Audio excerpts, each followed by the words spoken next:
Hi guys, welcome. Today we're going to explore the critical role of family, volunteer, and community engagement in early childhood education. And this lecture will provide you with the foundational knowledge you need to develop a comprehensive program implementation plan as outlined in your assignment. So family, volunteer, and community engagement are essential components of high-quality early childhood education programs. And research shows that when families are actively involved in their children's education, children perform better academically, socially, and emotionally. Also, engaging volunteers and the community just further enriches the learning environment and provides additional support and resources. So there are some key components of engagement.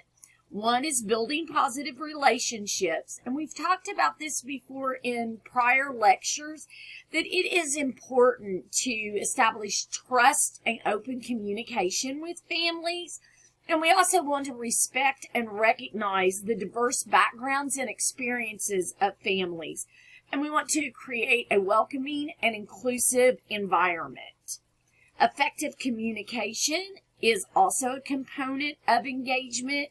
So you want to utilize multiple modes of communication. So newsletters, emails, holding meetings, check-ins with families to keep families informed, to keep stakeholders in the community informed of the things you are doing within your program. And you want to always encourage two-way communication with families, where families can share their insights and concerns with you.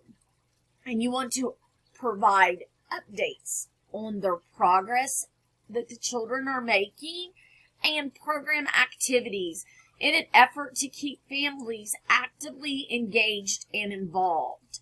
So one of the components here is involving families not only just in knowing what their child is doing in the program, but involving them in the learning that's taking place. So not only do you want to invite families to come to the classroom and take part in activities and events, but you want to offer trainings and workshops for families to support the learning of their children. And you want to collaborate with them on the learning goals and strategies that they have for their children and give them ideas of simple things that they can utilize at home to further the learning. So maybe, for an example, you're learning the alphabet in a preschool classroom. So instead of reciting the ABCs and singing the ABC song, they can go to the grocery store and help their children identify letters on the food boxes and packages just on a normal outing to the grocery store. They can pick out signs and letters on license plates or signs along the road as they're driving through town to come to the child care center. So there are lots of ways that you can involve families with extending the learning for their children. You want to also identify key opportunities for volunteers to contribute to your program. So you have, maybe you have grandparents come in and read to the children. Maybe you have community members, the mayor, the police officer, the fire fighters come in and read or do an activity with children. You want to make sure that you're providing orientation or not orientation like you're thinking of early childhood orientation, but you want to orientate your volunteers to your program and to train them so they understand what the regulatory compliance is and that they are effective and comfortable in their roles while they're in your room, because a volunteer should never have disciplinary control over a child. That is the teacher's job, the paid professional's job. You want to recognize and appreciate the contributions of the families and of the volunteers. You really want to aim for community partnerships because this really can help support your program. So you want to build partnerships with local organizations and businesses that provide services to families and children, and this will help you support your program. You want to leverage these resources to enhance learning experiences, so maybe field trips or guest speakers. And you want to engage the community in program events and initiatives. So maybe you have an art project and you display it at a prominent, an art show, and you display it at a prominent business in town, and you advertise that.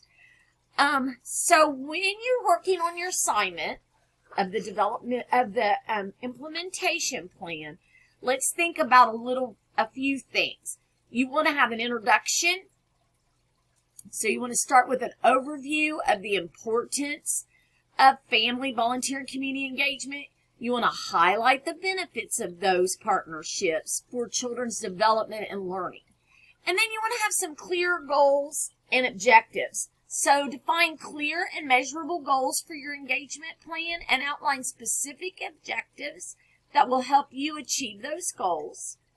You're going to have a heading of strategies and activities. So you want to detail the strategies and activities that you're going to use to engage families, volunteers in the community. And you want to make sure that these strategies are evidence-based and practical. So evidence-based means that they have factual information, factual evidence-based research behind them, that they work in helping children learn and develop. You want to develop a communication plan for families in the community, and you want to make sure you include methods such as regular updates and opportunities for feedback. And then you're going to have a section on evaluation and assessment. So you're going to describe how you will evaluate the effectiveness of your engagement plan. So how will you know your engagement plan is working? And you want to include both qualitative, so narrative, and you can also include quantitative numbers. So if I would like to receive 90% of my surveys back when I send them out. This will ensure that I am reaching the majority of my audience. That's quantitative.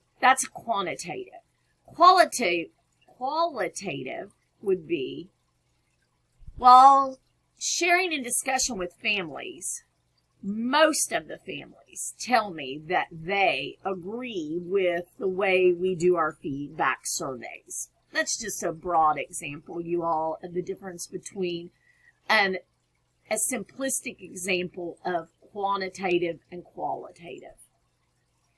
You also want to identify resources and support needed for your implementation plan, and consider how you would staff the materials, the training, or the partnerships you would need to engage in. So finally, and do not forget this part, reflect on the process of developing your plan. Think about what you've learned and how you will apply the knowledge in your future career as an early childhood educator, engaging families, volunteers, and the communities. Not just a task, but it's a continuous effort that you want to be dedicated to and you want to be creative with. So in conclusion, family and community engagement is really vital for the success of early childhood programs. And by building positive and relationships and creating inclusive environments, we support children's development and learning in meaningful ways. We help families become resilient. And it's your approach to it, and I want you to approach your assignment with that enthusiasm and that commitment to make a difference in the lives of young children and families. So I look forward to seeing this final exam project. Good luck.